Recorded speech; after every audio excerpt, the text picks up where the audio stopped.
situation with the suicidal thing, you know. And when I was a kid, people always told me what I couldn't do, you know. And to this day, it pisses me off because everybody always told me what I couldn't do. Nobody told me, like, give me guidance on what I could do. And half the stuff I've done, I never would have been able to do it. And I didn't think I could until someone said, you can't. And I said, wait, I can't. And I said, well, maybe I can't, but I sure as hell gonna try, you know.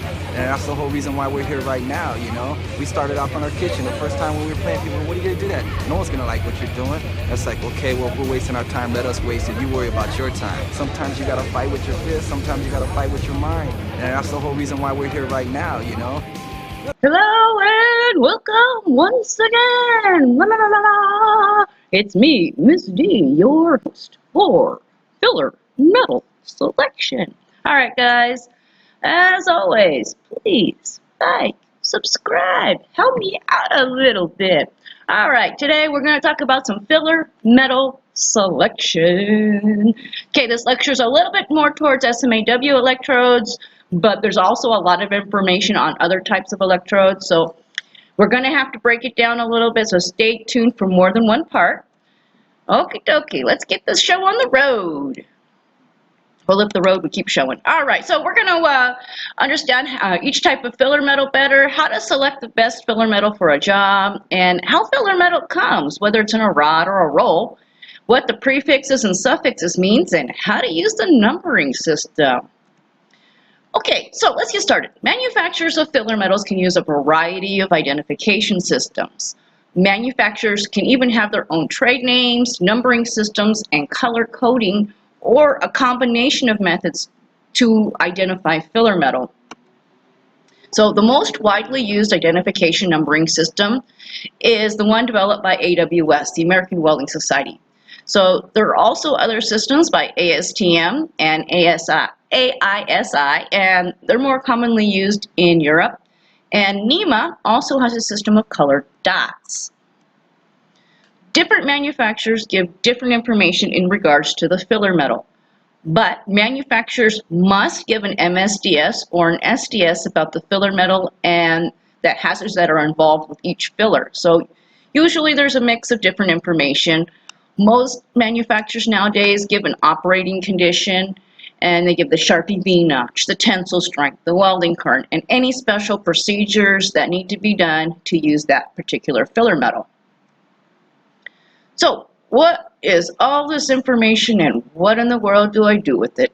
How does this gonna help me? So let's break down some stuff. I'm gonna put parts of an electrode product info page, this data, and I'm gonna put up the whole PDF of the electrode so you can see it together, but we're gonna go a little bit by little bit. So I put this all on one slide to show you how much information the manufacturers actually put out there about an electrode. So remember that manufacturers will vary, but most of the time they have a good amount of information on the electrode that you can make an educated decision on what you're trying to do. So now we're going to look at 7018. The first part of this document shows us what the features are and how it can be used. So here's our features. Okay. Here's my typical application. Okay, it also tells us it conforms to certain standards. It's going to give the AWS specification and classification of the electrode, which can differ from the name that the manufacturer uses. So this is AWS A5.1 E7018H4R. Okay, but when we look at it from the manufacturer, it's Excalibur 7018 MR. Okay, a little bit different, right? It also tells us the positions that we can run in. All right, so for example, 5P is the trade name for E6010. So some welders can call it 5P rather than 6010. And remember, you know, this also tells us, you know, hey, what can I run this in? All right, so this is the second part of the information that's given, and this gives the diameter of the electrode, the length of the electrode, and how much you can buy by the package. So here it is. Here are all the diameters it comes in. Okay. Here's how long those diameters are. So if I get an 1/8" rod, diameter of my core material, it comes in 14" lengths. Okay. Now, it's going to give you 1 pound plastic tube or a 6 pound master carton, aka cardboard box. Not the greatest. All right. Then it also comes into a 10-pound can and a 30-pound master carton, aka cardboard box. Not the best. Then it comes into 50 pounds, and the majority of schools and big employers are going to order it in 50-pound batches. Okay, and these are the big numbers. So these are the numbers to order from. Okie dokie. So this is the part of the electrode data that can get super confusing. The first part are what's called mechanical properties. The yield strength, right here, okay, is the amount of stress a material can withstand before it begins to deform plastically. The plasticity of a material is where a permanent change in size or shape happens to an object when we apply a load. And an object that undergoes plastic deformation doesn't go back to its original shape when the load is removed. Okay? So yield strength is measured in megapascals, or in parentheses, kilos per square inch. All right, the next one, tensile strength. Well, I think you guys might know this, but let me reiterate. Tensile strength is the maximum stress that a material can withstand without being stretched or pulled before breaking. Okay, so that's tensile strength. And these are giving minimum requirements by AWS. Here's what happens when they tested it, as Lincoln Electric testing this rod, okay? So now we're going to talk about elongation, or percentage of elongation. And this is a mechanical property in which a material can be stretched or bent or compressed before it breaks, okay? This is the point between tensile strength and yield strength. And they express it in a percentage of the original shape. So when we look at this, it says, okay, my requirement is 22% minimum. And when we see the results, it's 25 to 37%. Okay. Now when we look at the tensile strength, the requirements are 490 megapascals minimum, and it's going for 510 to 605 megapascals. That's pretty good, right? Same thing with my yield strength. My yield strength is 400 megapascals minimum, and it's going at 430 to 510. So this is a pretty decent run, right?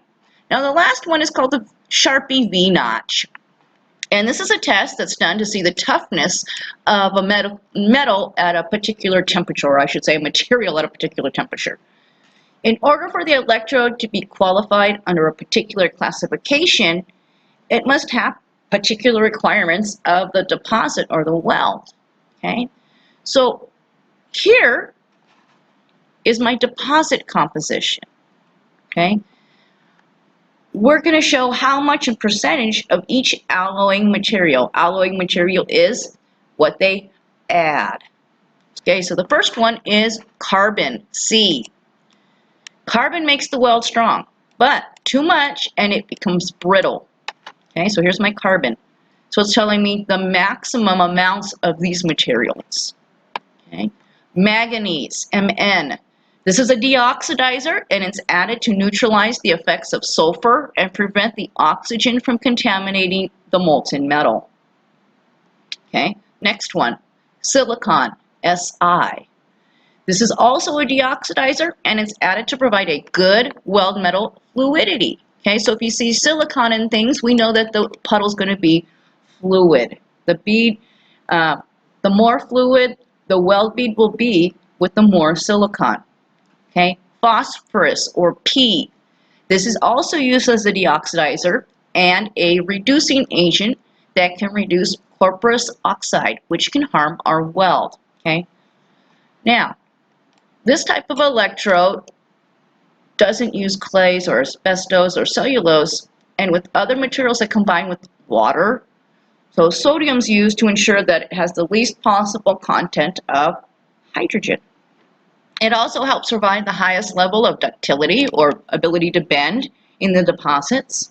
And nickel, Ni, is added because it has a very good resistance to acids, salts, and alkaline solutions, and molten salts, they call like cyanide, when it oxidizes and carburizes.